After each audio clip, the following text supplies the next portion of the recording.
Merci à tous d'être là. Donc merci à Jérôme, auquel j'avais pensé justement doublement en tant qu'historien de la période qui nous intéresse. Jérôme a fait ce bouquin de référence sur l'histoire de la télévision sous De Gaulle. Et effectivement, c'est essentiellement de cette télévision gaullienne, pompidolienne et un petit peu giscardienne dont on parle dans ce travail sur les variétés françaises, après être justement passé par l'étranger. Donc ce mouvement que tu as fait, Jérôme, c'est exactement celui qu'on a essayé de faire, et tu nous as synthétisé en nous donnant une perspective internationale plein de questions qu'on avait abordées lors du séminaire. Et ça ne sera pas une surprise, on va retrouver beaucoup de choses de ce que tu as dit dans ma propre proposition. Qu'est-ce que je voulais dire d'autre ? Je vais commencer simplement. L'hypothèse que je vais vous proposer, à l'issue donc de 3 ans de programme, c'est vraiment un travail issu du travail collectif, c'est que les variétés à la télévision française dans les années 75 plutôt, c'est pas tout à fait ce qu'il y a sur le programme, mais j'ai un peu redéfini les choses, sont prises dans un double mouvement de standardisation, donc on vient d'en parler, et d'expérimentation, qui produit justement cette tension entre les deux, produit un grand foisonnement de spectacles, de nouvelles formules, de réactions à ces spectacles et à ces formules, témoignant d'une sorte d'âge d'or des variétés qui se confond justement avec le succès de la télévision au cours de sa massification, puisque c'est ça qui se passe dans les années 60. Alors si on suit la génétique des médias de Pierre Schaeffer, publié en 70, mais enfin il y a des textes bien antérieurs, l'expérimentation peut avoir lieu après la stabilisation de normes formelles, ou standardisation donc, elle réouvre en fait des possibles fermés par la standardisation. Et c'est ce mouvement-là qui m'intéresse. Comment l'expérimentation réouvre le standard dans une sorte de cycle permanent qui fait la qualité et peut-être l'attraction, on pourrait dire, du genre à la télévision. C'est donc ce paradoxe d'un genre méprisé, mais finalement très dynamique, très puissant, qui m'intéresse. Donc c'est l'acception d'expérimentation que je vais utiliser ici. Et justement, je pars de la définition des variétés adoptée par Laurent Gervereau en 1997, donc, au sens de variété comme spectacle. Spectacle comportant différents numéros sans lien entre eux, autre que celui établi par le battleur ou le présentateur, donc on retrouve la définition de Jérôme. Les variétés sont un spectacle ouvert et fragile, où se combinent structuration donc, et plasticité. Extrême préparation, organisation d'un côté, et dynamique d'un programme fondé sur la surprise et le rebondissement permanent, ce qui en fait justement un genre particulièrement propice à l'aller-retour entre standardisation et expérimentation. On trouve donc un double mouvement dans cette période, me semble-t-il, la recherche d'une bonne formule télévisuelle pour faire des variétés et créer un rendez-vous télévisuel, ce que j'appellerais la télévisualisation des variétés, et le mouvement inverse, qui vise à offrir des dispositifs alternatifs aux canons et aux habitudes qui s'instituent extrêmement rapidement en lien justement avec le succès grandissant de ces programmes plébiscités par les spectateurs. Une même émission, notamment celle qui se situe à la frontière, comme Discorama ou Dim Dam Dom, frontière entre standard et expérimentation, ou de nombreuses émissions éphémères, il y en a un très grand nombre. Certaines émissions peuvent comporter des tensions intéressantes internes entre ces deux dynamiques, au sein d'un genre qui est tiraillé entre fidélisation et risque de redondance, et qui est donc peut-être plus disponible que d'autres genres à la nouveauté. Donc c'est un cas très intéressant où l'expérimentation se développe au sein d'un genre dit populaire, avec tous les guillemets que vous voudrez. Dans les deux cas, ce qui m'intéresse, c'est que le dispositif est au cœur de l'analyse, en tant qu'il fixe des places, y compris au public, à distance aussi, des scénographies, des rapports entre audio et visuel, et des dynamiques qui sont reconnaissables. Mais aussi en tant qu'il est le lieu d'une exploration d'autres relations, d'autres rapports, d'autres espaces, d'autres agencements des corps, des images et des sons, en déconstruisant donc la télévisualisation normée jusque-là. Donc pour observer cette tension, je vais suivre le cas des émissions de Raoul Sangla, dont les propositions se situent après la mise en place des premiers standards dans les années 50, et émissions qui présentent différents degrés d'expérimentation, des facéties des débuts à la réflexivité du milieu des années 70, en passant par la collaboration avec un service précisément consacré à l'expérimentation, le service de la recherche de Schaeffer, au tournant des années 60-70. Donc voilà un cas particulièrement intéressant, me semble-t-il, pour travailler cette tension. Comme averti, On peut se demander si Sangla n'est pas sollicité parce que expérimentateur, comme Désir de Galard ou Michel Arnaud, qui travaille avec ou sans Averti. Ces 4 professionnels font partie de la poignée de réalisateurs qui ont produit le plus d'émissions de variété pendant cette période. Pour Sangla, j'ai compté 56 titres différents de programmes de variété entre 1964 et 1980. C'est-à-dire bien plus que ce que lui retient d'ailleurs dans ses mémoires, dont 32 avant un programme qui s'appelle « Alors ça va la vie », en 1970, qui me paraît, comme on le verra, une émission pivot dans ce parcours. Cette effervescence de programme me paraît justement un témoin de cette tension entre recherche de bonnes formules et recherche d'alternatives. La première partie de mon intervention va donc revenir sur la thèse de Laurent Gervereau d'une triple stabilisation des variétés pour avoir une sorte de modèle de départ. Et je proposerai quelques aménagements à cette thèse pour mieux définir la standardisation du genre en prenant en compte justement sa télévisualisation, c'est-à-dire sa dimension audiovisuelle, afin d'observer justement comment elle est déstabilisée par l'expérimentation. Et puis ensuite, je suivrai le parcours de Sangla selon une double perspective. L'expérimentation comme démarche exploratoire, donc l'expérimentation permet finalement de creuser l'éventail des possibilités des variétés télévisées pour voir comment elles développent le potentiel de l'outil télévisuel. Par exemple, Sangla est connu pour avoir transporté les variétés en plein air. Et puis l'expérimentation d'un autre point de vue comme démarche critique et heuristique, où la télévisualisation montre à l'envers, en quelque sorte, comment fonctionnent les standards. Un certain brechtisme de Sangla peut donc à la fois dynamiser les variétés et rencontrer des limites, ce qui permettra de mesurer à travers un cas exemplaire cette double dynamique qui traverse les variétés en France dans ces années-là. Donc la triple stabilisation des variétés à la télévision ou la thèse de Laurent Gervereau revisitée. Alors, les 3 modèles. Dans son article « Chercher le lien, les variétés à la télévision », Laurent Gervereau considère que les variétés reposent sur la diversité d'un spectacle, donc comportant différents numéros sans lien entre eux, autre que celui établi par le battleur ou le présentateur. Et il observe comment la télévision s'en empare en proposant ce qu'on pourrait appeler 2 formules dominantes pour faire le lien, les variétés confession ou variétés interview, inaugurées par Henri Spade et Jacqueline Joubert dans La joie de vivre, et les variétés dramatisation ou variétés jeu, parfois sport, inaugurées par 36 chandelles de Jean Nohain. Se distingue néanmoins de ces 2 formules dominantes une deuxième génération d'émissions, celle d'Averti et de Désir Galard, d'In Dam Dom, qui bannissent le direct et le présentateur, justement, pour proposer des décalages audiovisuels et sémantiques, en soulignant, comme le fait Gervereau, que les variétés offrent un champ d'exploration du potentiel de l'outil télévisuel. Gervereau ensuite complexifie son modèle en distinguant des combinaisons ou des formes intermédiaires à partir de ces 3 formules. Et c'est le premier chercheur, à ma connaissance, à lier ce potentiel non pas à un auteur, mais à un genre lui-même.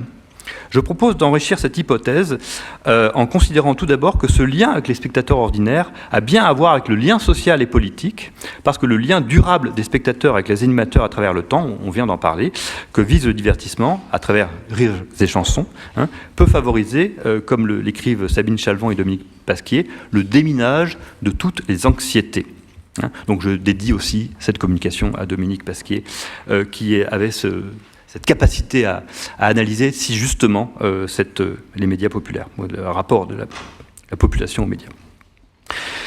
Alors cette télévisualisation des variétés permet de voir que les décalages audiovisuels qu'il observe, selon plus ou moins développés selon les émissions, montrent aussi la façon dont la télévision s'approprie les variétés, donc ce que j'ai appelé la télévisualisation des variétés, qui va produire un standard dont les expérimentations vont tenter de se détacher. On observe par exemple dans le livre d'Elisabeth Jacquinot sur les Carpentiers comment cette télévisualisation, qui s'inspire des shows télévisuels américains, transforme l'espace scénique d'une salle de spectacle en construisant, comme le dit Gilles Margaritis, un des fondateurs des variétés télévisées en réalité, un spectacle pour un œil et non pour 3000 spectateurs éloignés du sujet. Et les Carpentiers vont commencer donc par télévisualiser la variété depuis, par exemple, l'Alhambra ou d'autres scènes de spectacle, et finalement recréer de toutes pièces un spectacle télévisuel dans les plus grands des studios des buts de Chaumont. Deuxième étape, comme le note Gervereau, certaines émissions parviennent à créer un dialogue entre le studio lui-même et l'œil, en se passant du présentateur. De même, le playback, non sans polémique et en lien avec l'affirmation d'une musique faite en studio, devient la norme du filmage des variétés, affirmant ainsi, au moins dans la mise en scène, le primat du visuel sur la chanson support. Le playback permet, paradoxalement, une plus grande incarnation d'une voix singulière que l'éventuel entretien qui précède ou qui suit va pouvoir nourrir ou développer. Pardon. Le genre des variétés à la télévision, quelles que soient les formules et leurs combinaisons, en vient donc à proposer une télévisualisation qui s'appuie sur l'articulation entre la construction d'un lien interne au numéro, qui est en même temps la construction d'une adresse au spectateur spécifique et reconnaissable, donc je dirais un double lien pour améliorer la proposition de Gervoro, et puis des formes d'appropriation audiovisuelle qui affirment la spécificité de la télévision tout en étant partie prenante du spectacle lui-même. Ce serait donc pour ma part ainsi que je définirais la cristallisation des variétés télévisées. 3 outils principaux servent à trouver de nouvelles formes, de nouveaux agencements, le décor, la chorégraphie et les mouvements de caméra. Au cours des années 80, et peut-être même un peu avant, grâce à cette cristallisation qui associe formule et appropriation audiovisuelle, grâce à ces 3 outils principaux, les variétés renvoient maintenant au genre télévisuel qui les met en scène, qui plus est pour le plus grand nombre. De fait, de nombreux gags verbaux, gestuels, visuels vont jouer de la situation et du dispositif télévisuel qui finit également d'intégrer en sens inverse le médium au genre des variétés qui le précèdent. Donc par une sorte de retournement. Un exemple emblématique en est le dialogue inaugural du duo phare des années 60, Roger Pierre et Jean-Marc Thibault, en novembre 61, au début de la première émission de la Grande Farandole de Carpentier, portant sur l'objectif des variétés de la télévision. Vise-t-elle une mission culturelle ou sont-elles le délassement de la masse? La réflexivité, c'est-à-dire ce qu'on peut faire et dire à la télévision en tant que spectacle de variété télévisée, est le couronnement ou la 3e étape d'une télévisualisation qui se reboucle, ou la confirmation d'une cristallisation. Donc voilà la reconfiguration de la thèse de Gervoro que je propose. Plutôt que de considérer que les variétés des décalages sont une 3e formule, d'en faire un outil finalement d'analyse d'une typologie qui croise la télévision au sens premier du terme, c'est-à-dire la mise en scène audiovisuelle pour le public dans un rapport image-son et puis en intégrant la réflexivité qui fait partie du numéro. Tandis que, évidemment, les formules vont au-delà de ces 2 modèles de base qui sont la confession et la dramatisation et peuvent se mélanger avec d'autres genres, la fiction, le documentaire, etc. Donc on pourrait situer dans ce tableau, finalement, toutes les émissions de variété, en tout cas dans ces années-là. Cette appropriation des variétés par le médium télévisuel entre les années 40 et le début des années 60 est bien sûr sous-tendue par l'organisation de la télévision comme média, on en a parlé à l'instant, qui fait des variétés un programme phare, un temps fort, selon la nomenclature de Jean Thévenot dès 1946, qu'il s'agisse de soirées ou de jours privilégiés comme le dimanche, le lundi ou le mercredi soir, quand le jeudi est le jour où les enfants n'ont pas classe, ou d'occasions comme les réveillons de Noël ou la Saint-Sylvestre. En tant qu'elle participe d'une organisation sociale et professionnelle, d'une infrastructure culturelle ayant une raison sociale, un média, les variétés construisent des rendez-vous réguliers, une série reconnaissable, certaines émissions dépassant les 10 ans en s'adaptant aux évolutions techniques et culturelles. L'évolution de Discorama est emblématique de cela, un réalisateur pouvant contribuer justement à renouveler le programme par ses inventions. Le public des variétés est familial, en lien avec l'audimat ou audience foyer, qui ne cède la place au boîtier individualisé ou médiamat qu'à partir de 87. C'est-à-dire un programme le moins controversé possible, ce qui laisse en réalité de la marge, contrairement à une définition par le consensus. Comme on l'a noté avec Chalvant et Pasquier, les variétés se distinguent davantage des autres programmes, et pas avec Jérôme, par leur ton joyeux que par leur contenu spécifique. Si ce ton joyeux est garanti, elles doivent même peut-être accueillir une certaine diversité des goûts et des formes de culture, selon les modes sociaux et selon les directives internes. Comme le note Sangla dans ses mémoires, si la commande du média est donc parfaitement claire, il reste la forme à lui donner, le comment, dit-il. Et c'est là qu'un réalisateur est encouragé justement à trouver, avec les variétés, un lieu propice pour contribuer par l'appropriation télévisuelle à cette atmosphère de joie et de fantaisie. C'est donc un genre beaucoup plus indéterminé dans sa forme que les jeux télévisés et que d'autres genres plus nobles ou surveillés, comme la dramatique en studio ou le reportage social.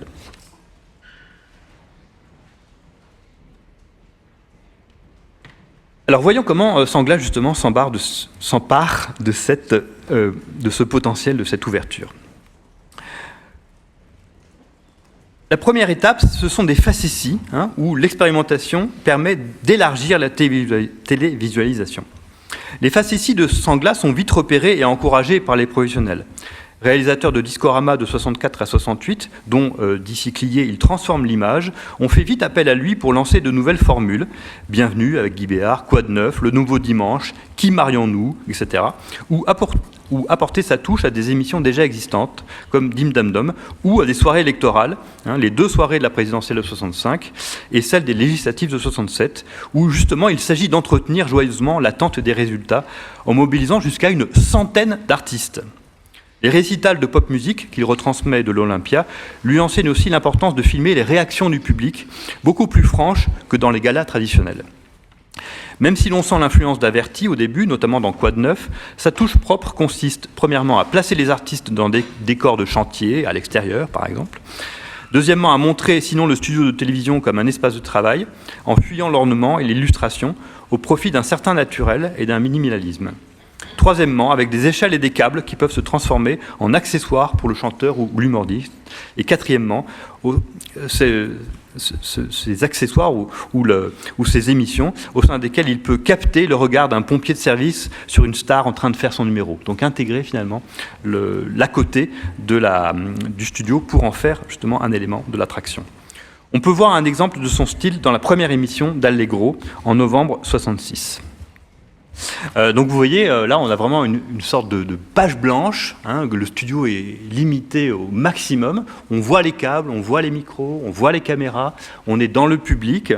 Il y a quelque chose qui est encore plus difficile à obtenir d'ailleurs dans l'Alhambra, parce que c'est tourné à l'Alhambra que dans un studio de télévision, donc il y a vraiment une prouesse, et Sangla lui-même dit d'ailleurs qu'il est obligé finalement de se retrouver dans la situation initiale de Jean Nohain avec les 36 chandelles, et de réaliser une plasticité à la Averti matériellement et non électroniquement. Donc là, il y a quelque chose vraiment d'un travail particulièrement élaboré de mise en scène, où finalement le Brassens devient une sorte de signe, les acrobates deviennent des sortes de dessins qui sont extrêmement sophistiqués, et en même temps, voilà, un spectacle que l'on a plaisir à regarder, entraîné par la musique et par le talent des artistes. L'expérimentation consiste ici à sortir des routines professionnelles, à rouvrir le dispositif pour mieux enrichir le spectacle en le dépouillant et en le densifiant, non sans une part de réflexivité comme vous avez vu. Il s'agit aussi d'engager davantage de public dans un jeu entre la salle et l'artiste, sans réduire la distance ou l'artifice. De grandes figures comme Trenet pouvant être réduites à de toutes petites figures sur fond blanc ou être filmées l'instant d'après en très gros plan. Donc le travail avec décor, chorégraphie et caméra affirme une maîtrise d'œuvre proprement télévisuelle, mais au service du plaisir du spectacle, d'une interaction plus riche avec les artistes. On observe donc que Sangla retrouve la cristallisation qui avait permis d'établir le canon identifié par Gervereau, tout en proposant, grâce à des choix et des trouvailles techniques, sa version, son précipité formel qui peut faire série.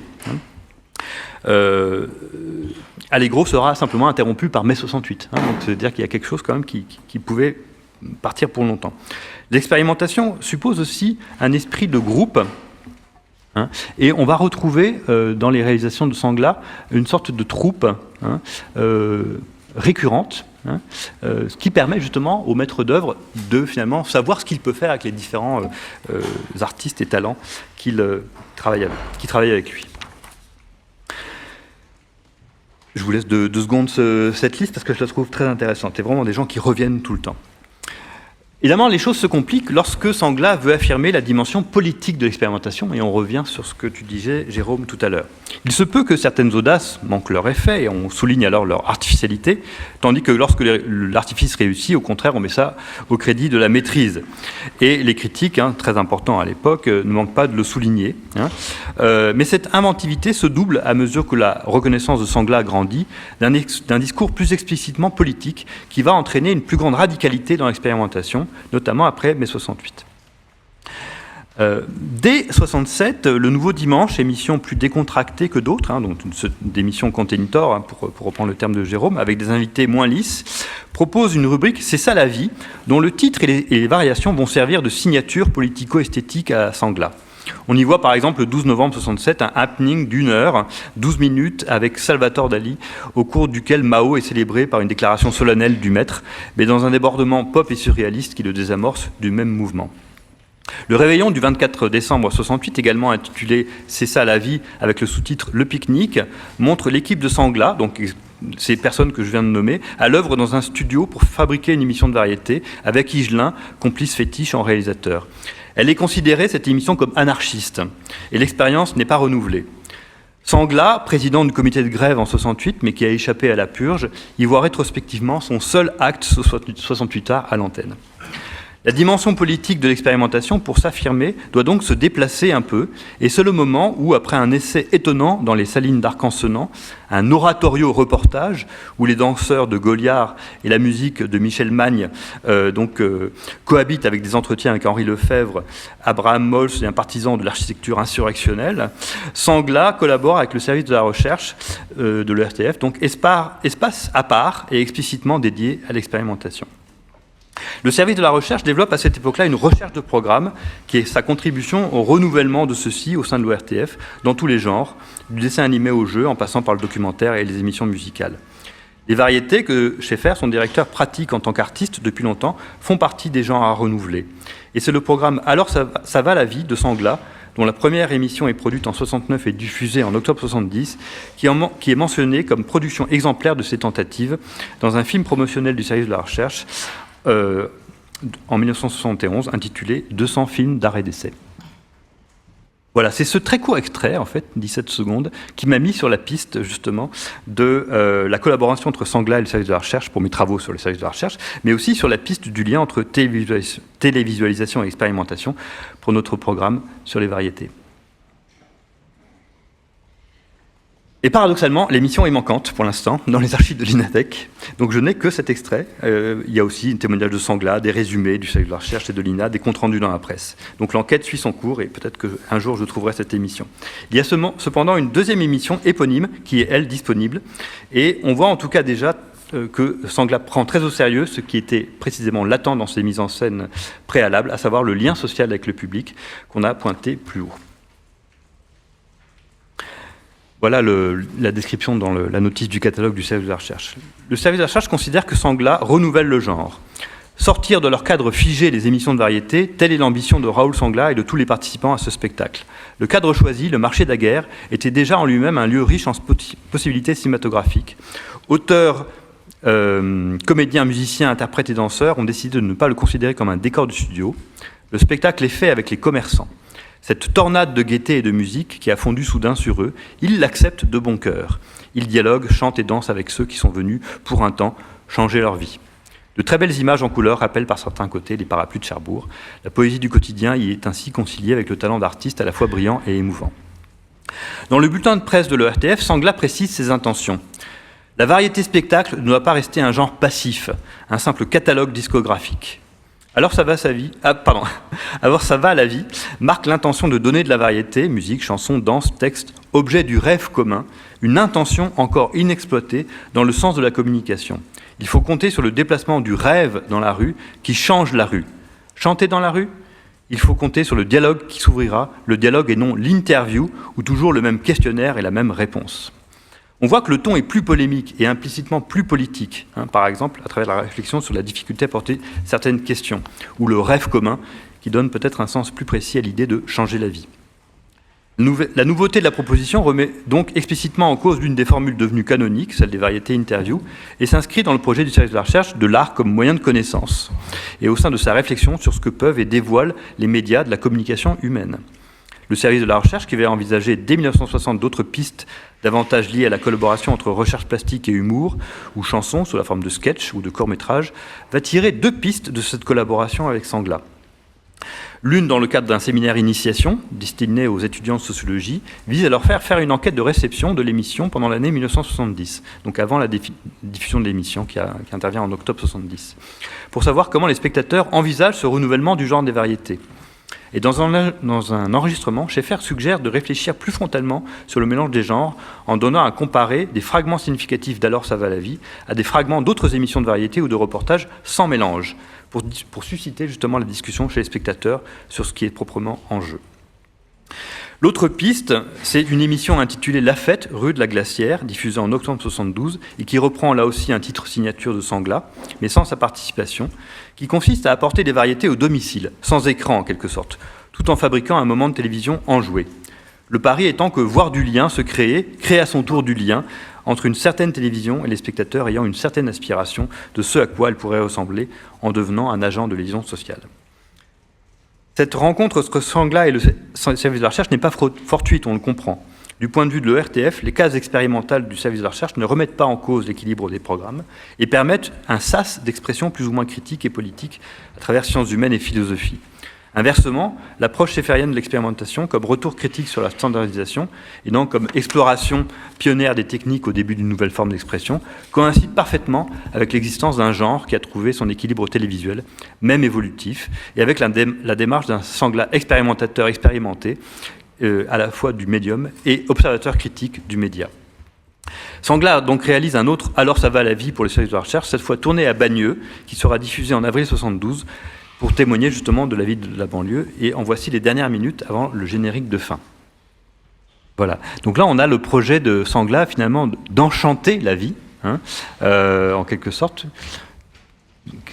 Projet qu'il développe donc, plus frontalement dans différentes productions, donc il faut que je m'arrête, notamment dans ce que j'appellerais une émission manifeste qui est de toutes les couleurs, du bonheur et du rien et rien d'autre, dans lequel il interviewe Sacha Distel, présenté comme le spécialiste, et qui apparaît comme une sorte de monsieur standard, le visage de la vérité officielle. Ce qui est intéressant avec cette émission qui fait donc suite à Alors ça va la vie, c'est que finalement, les ratés, les difficultés de cet enchantement de la vie peuvent en quelque sorte être réalisés, être fictionnalisés par du bonheur et rien d'autre, quitte à introduire au sein de cette émission donc une sorte de contrepoint, d'adversaire, qui serait le visage de la vérité officielle.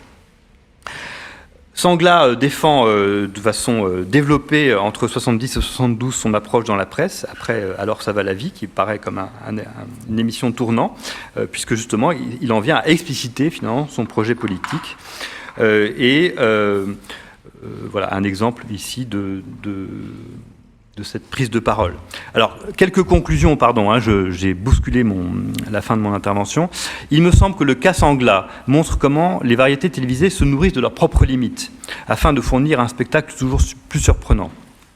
Sangla lui-même, d'ailleurs, devient un modèle à la télévision pour les variétés, après averti, comme le note Siclier à propos d'une émission dès novembre 68. En revanche, quand l'expérimentation touche aux politiques, en confrontant bonheur social et féerie, puisque l'interview de Sacha Distel dit qu'il faut faire oublier la réalité, donc c'est exactement le point de vue inverse de celui de Sangla, lorsque donc l'expérimentation touche aux politiques, à certaines formes standards de télévisualisation, les tensions apparaissent autrement et au grand jour. Alors, dans les variétés de Sangla, après les expérimentations avec le service de la recherche et du bonheur et rien d'autre, la parole peut être plus libre, notamment sous Giscard, mais cela reste finalement confiné à un studio-atelier ou à des extérieurs qui dérangent moins les chaînes de télévision et la population, puisqu'il y a toutes sortes de problèmes justement dans la façon dont un marché peut accueillir des caméras. L'expérimentation contribue donc à l'élargissement du domaine des variétés, au point que les variétés apparaissent comme le programme par défaut de la télévision lorsqu'il s'agit d'entretenir les spectateurs, comme pendant les émissions Omnibus, les Saint-Sylvestre, Interminables et les soirées électorales.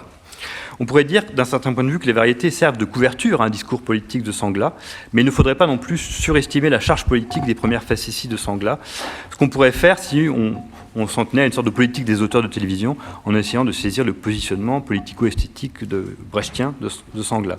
Cependant, il me semble, en sens inverse, que les variétés télé nous apprennent qu'aux catégories habituelles du dissible et du montrable, il faudrait ajouter celle du disposable, qui concerne le jeu des places et des espaces, en intégrant le lieu ou les lieux du public. Il faudrait aussi peut-être donner davantage de place à la résistance du standard, qui ne relève pas uniquement de la censure réelle ou intériorisée, et qui oblige par exemple Sangla à ruser avec le mélange des genres, avec le mélange avec la fiction et le documentaire, ce qui accroît évidemment d'un côté l'exploration du potentiel des variétés, mais qui est aussi le signe d'une limite à ne pas franchir. Plutôt qu'une remise en cause des normes, l'expérimentation peut aussi travailler sur l'impossibilité de les remettre en cause, comme les 2 émissions sur la fête le montrent assez bien, mais je n'ai pas eu le temps de le dire. Par rapport à l'opposition traditionnelle entre normes et marge, j'aimerais surtout avoir démontré ici que c'est un autre sens de marge qu'il faudrait investir, même si le premier ne disparaît pas tout à fait. Vu à travers l'articulation entre standardisation et expérimentation, les variétés en effet permettent en tant que genre une certaine marge formelle et politique, tout en étant un programme central de la télévision, donc pas aux marges en ce sens-là, des années 60-70. Ce n'est pas un paradoxe. Avec les variétés, la marge de manœuvre, celle que permet un dispositif dans son acception opérationnelle, est bien au cœur de la télévision, notamment le rapport au public.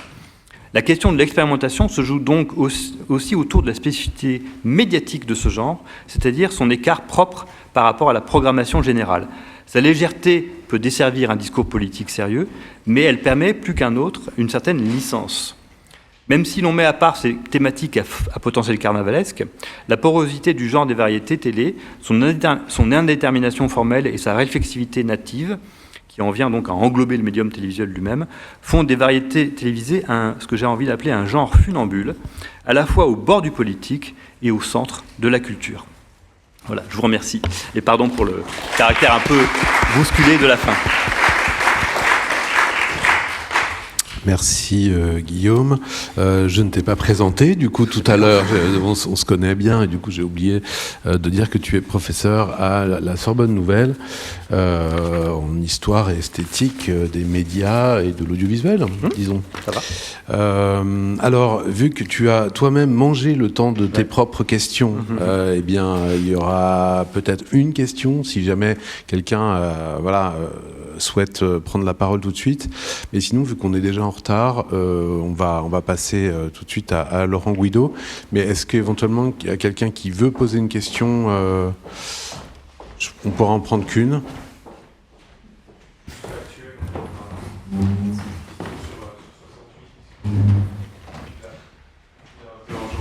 Ouais.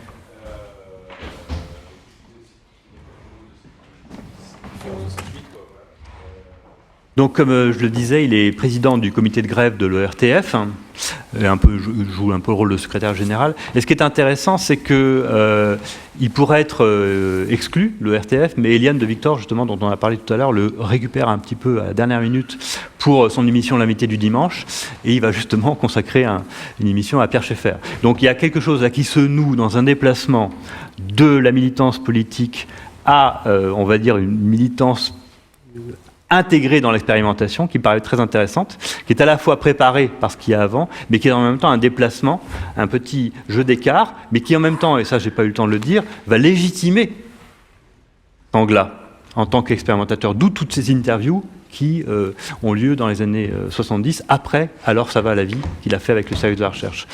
Donc là, il y a une sorte de jeu que je trouve très intéressant entre le caractère illégitime mais légitimé par l'expérimentation, et aussi le déplacement du politique à l'intérieur de l'expérimentation, qui permet d'aller plus loin en essayant d'enchanter la vie à travers des marchés. Alors, je n'ai pas eu le temps des marchés, mais il y a plein de marchés, en fait, dans les émissions de Sangla, parce que c'est le lieu où, justement, il y a description d'un milieu social, possibilité en quelque sorte, d'avoir déjà une sorte de scénographie disponible en marchant, en entraînant les gens qui sont sur place.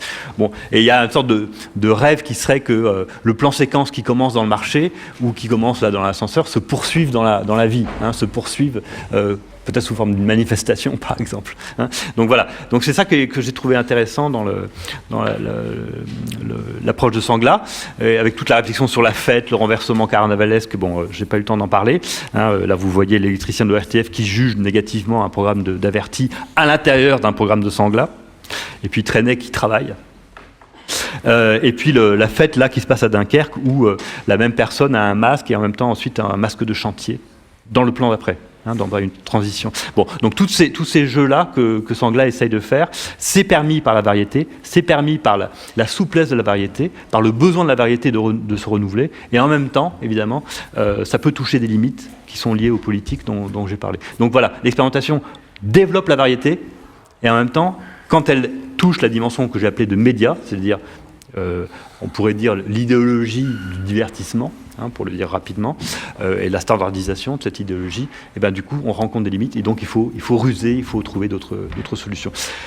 Le paradoxe, c'est que Sangla, on va lui confier, en 81, le journal télévisé, pendant quelques mois, comme si ce qu'il avait fait dans les variétés pouvait effectivement passer dans le champ politique. Et c'est le même moment où on va virer les Carpentier, parce que trop ringard, trop giscardien. Donc là, il y a quelque chose qui s'est passé, mais ça sera éphémère, ça sera une parenthèse, puisque l'audience ne va pas suivre, et Sangla va être remercié, et voilà, il va faire surtout de la fiction. Donc c'est vrai, c'est intéressant, c'est comme si ça s'était réalisé, en fait, l'utopie de Sangla pendant quelques mois en 81. Voilà. Changer la vie, comme il dit. C'était le slogan de Mitterrand.